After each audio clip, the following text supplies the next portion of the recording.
without any prejudice, I do sincerely believe in what she spoke about, because I think uh, I tell this often. I mean, if you guys listen to my podcast, you will know I say this quite often actually, but I'll not resist the temptation of saying this again. So I read this book by the great ad man David Ogilvy.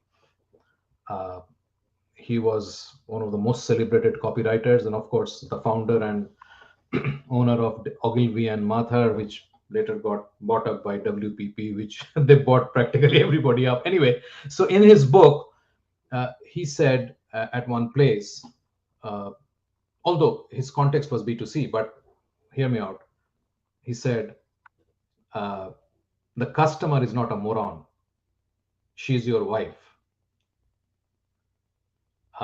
You can you you can replace wife with whatever you want, but don't forget the customer is not a moron. So if you think that you can pose your way through, you can do some smart ass tactics, I seriously doubt it'll work. I mean, of course, people can come back with instances where it has worked one in 1,000 times and make that the showpiece.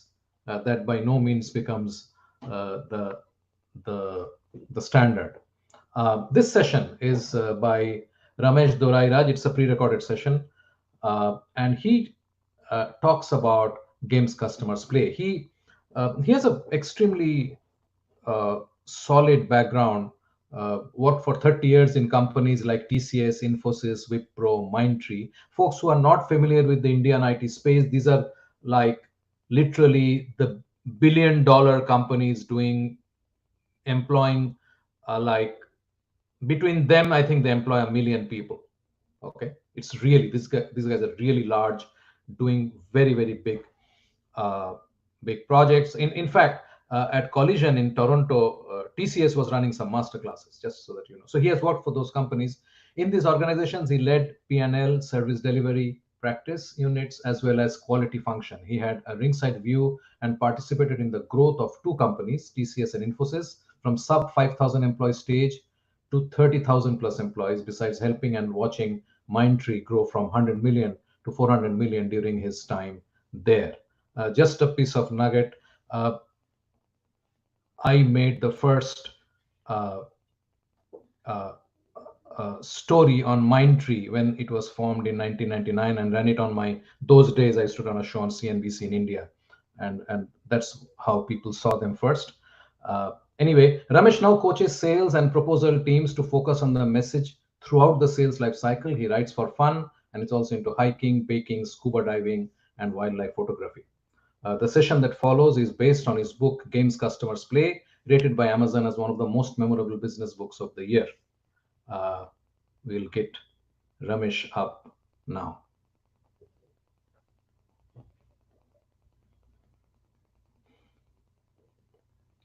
Thank you for inviting me, Shivanjan. It's great to be here. It was just after 2000, and Credit Suisse had this huge upgrade of their IT infrastructure. I remember those were not the days of the cloud, so they had to buy these huge boxes, put them in, and the deal was a very long, drawn out deal. Throughout the deal, the IBM sales guy was absolutely confident that they were going to win it. Uh, the deal lasted probably about 1.5 years. And yeah, they won the deal. It was one of the largest deals in the Swiss banking IT industry.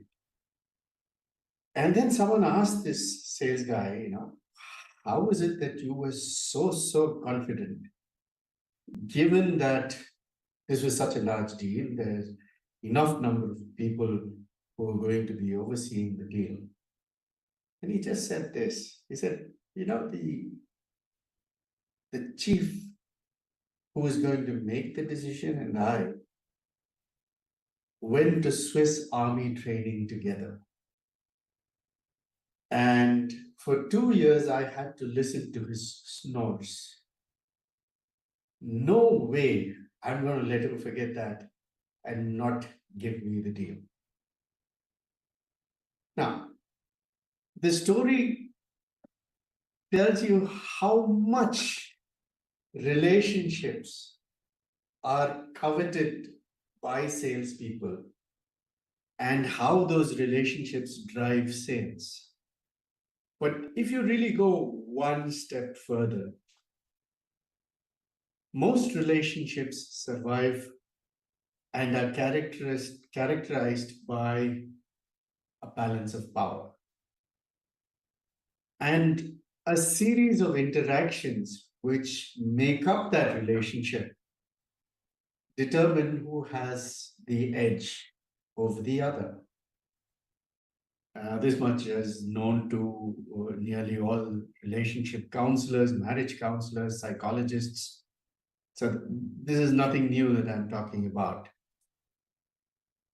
But what is interesting is that you can either say, I treat somebody or something, I treat the other party as something and not really as a person. I really don't give too much weight to what that person is or what are their challenges, who are they, what is their name. Whereas there are some relationships where I'm absolutely certain that I need to know everything about the person that I can, uh, so that I can have a very healthy relationship with that person. So Daniel Goleman, in his book Social Intelligence, not Emotional Intelligence, which is his more famous book, but in Social Intelligence, talks about this as either treating a person as you or as an it. And it's a continuum, of course. It's not completely it, completely you. And what he says is that when there is an expectation mismatch, somebody wants to be treated as a you, but gets treated as an it, there comes a problem. He says a surprisingly large amount of relationship issues stem from this single factor of expectation versus actual treatment being different along this axis. I was wondering, why not make it into a 2 by 2 and have in one axis how the seller treats the buyer, either as an it or a you, and on the other axis, how the buyer treats the seller. So I came up with this quadrant, and you really look at it at the lower left hand quadrant is the transactional quadrant. This is where both parties treat each other as an it. You don't really worry about the bus conductor's name when you're buying the ticket. Neither does he worry about the name. It's money given, ticket taken. It's a transaction. The transaction is the most important thing, and not who is doing it or how it's being done, with what level of deference and respect it's being done. Now, on the other extreme is when both parties treat each other as a you, as a person. You'd find it with doctors in most cases, with coaches. But in most cases, both the parties are by necessity compelled to know both each other fairly well. In a professional setting, when it comes to a doctor or a psychologist or a counselor, a consultant or a coach. So these are all relationships in the personal quadrant.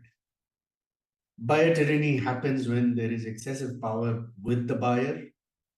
It's a fragmented market. There are too many players who are willing to give you. There are multiple alternates that the customer can consume.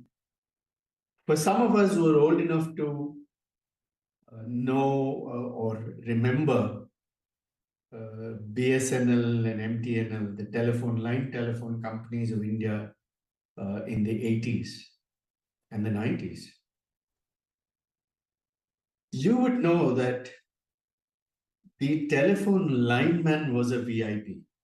Now, of course, there's been a severe backlash against them, and hardly anyone uses BSNL except in certain remote villages where there are no good alternatives available.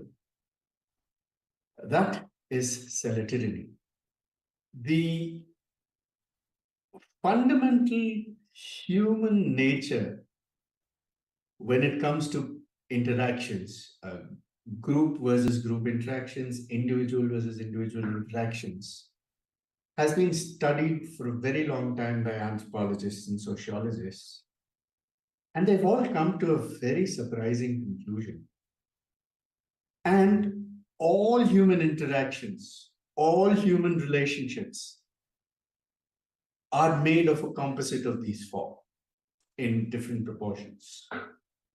So that's the science behind this model that I have proposed. And fundamentally, when you're looking at selling, you have to look at these quadrants. You have to look at these not because of just the overall superficial, kind of categorization, but because there is an underlying depth of human emotions and evolutionary developments that actually make this much more relevant when it comes to selling and servicing customers. And so, what should be your primary posture to the market? So, given these quadrants, I just want to put a very quirky, strange question here. Would you ask Govinda, would you put him as the brand ambassador for a Mont Blanc pen? So what is your primary posture to the market? When it comes to your positioning, particularly when it comes to trying to position yourself in alignment to what the market expects, what your customers expect out of you, what I have seen happening is what I call oxymoronic positioning. You can't have an obedient, trusted advisor. One of the examples that I can give is when Infosys in the early 2000s hired Steve Pratt.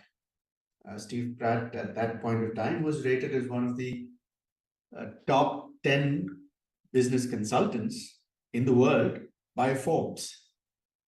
So Infosys hired him so that he can develop this consulting service and make this trusted advisor positioning that Infosys really, really wanted to have, because because they saw how IBM, how other companies have been able to do it, and they really wanted to copy them, not just copy them, follow that path to greater profitability and sustainability and reputation and all of that. But it didn't work out. He, in fact, hired quite a few people. He brought in a team, but it didn't work. I think it was probably an experiment that lasted 5-6 years. And then he had to leave. The reason is that the whole of the organization was primarily in the buyer tyranny and the transactional quadrants at that time. Entire delivery process, the marketing, customer relationship, the governance around it, all of it was focused on how do we get this margins, how do we deliver on time, how do we deliver to quality, how do we do all that. It was not And how do we listen to the customer and do what they ask us to do in the most efficient, optimized way possible? It was never about questioning what the customer wanted you to do. And since the organization was completely tuned towards that, there was no way that adding a little layer of consulting on top, but with the rest of the organization being completely obedient, help. So some of the positioning has to be with relation to the quadrant, and it has to be congruent across the three stages of the customer's experience. The customer gets your service or product, uses it, and when something goes wrong, has to fix it. For instance, if it's a product that you've sold for the transactional quadrant, the use also has to be frictionless.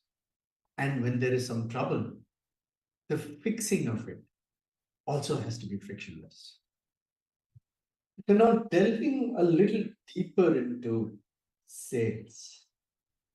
For instance, some of the personal quadrant selling has to be either in terms of consultative selling or challenging challenges method, or it could be a combination of both, where the client expects you to know their business intimately and come up with insights, come up with something that challenges their status quo and says, hey, this is a way of doing better. Why don't you try it? At the same time, if the client just wants some commoditized service, but you go start asking for this, for details. Let's take a very prosaic example. Assume that you're a 200 people organization looking for some canteen provider to provide lunch for your employees. And you have a very small dining room, and they just have to come, deliver the food, and go away. And in walks these two consultants with ties and everything and introduce themselves as nutrition and dietetics experts and say, okay, we want a profile of your employees, their ages, their blood works, if you have them, their health profiles and patterns, so that for each of them we can customize the lunch. I don't know if I'm giving a startup idea right now, but assume that you do that. Someone does that.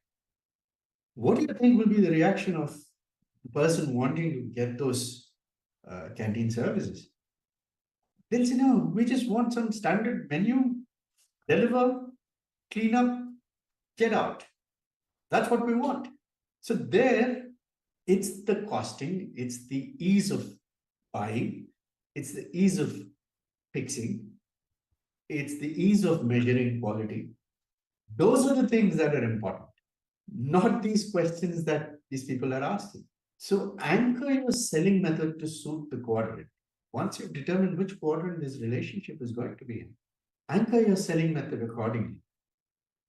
One of the questions I keep getting asked is, how do we escape buyer tyranny? I'm sure that most of our buyer-seller relationships as a seller, I can see are in the buyer tyranny segment. Careful. For all you know, most of your relationships may not be in the buyer tyranny. There are a lot of indicators and external factors that can kind of determine where you are, what sort of relationship quadrant is there between you and the buyer. So first check, because it's very easy to label ourselves as being in a difficult quadrant. But if you are, it's not easy to move to the personal quadrant directly. I think I just shared that Infi example with you.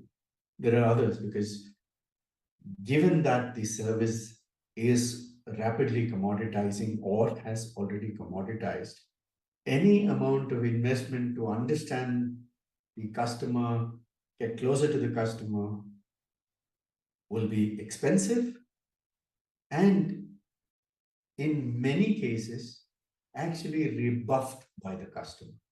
So give that, try to move to the transactional quadrant. We'll talk about examples. And then if you can look at some of those services that can be moved to the personal quadrant where the margins justify your movement.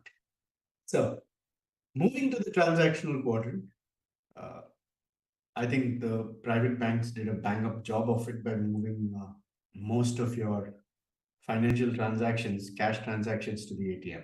I mean, earlier it used to be a pain. You had to stand in queue to collect money from a teller who used to take their own sweet time giving you the cash and sometimes even slip in a bad note. Can you now imagine going to a bank and doing business with a bank that doesn't have an ATM?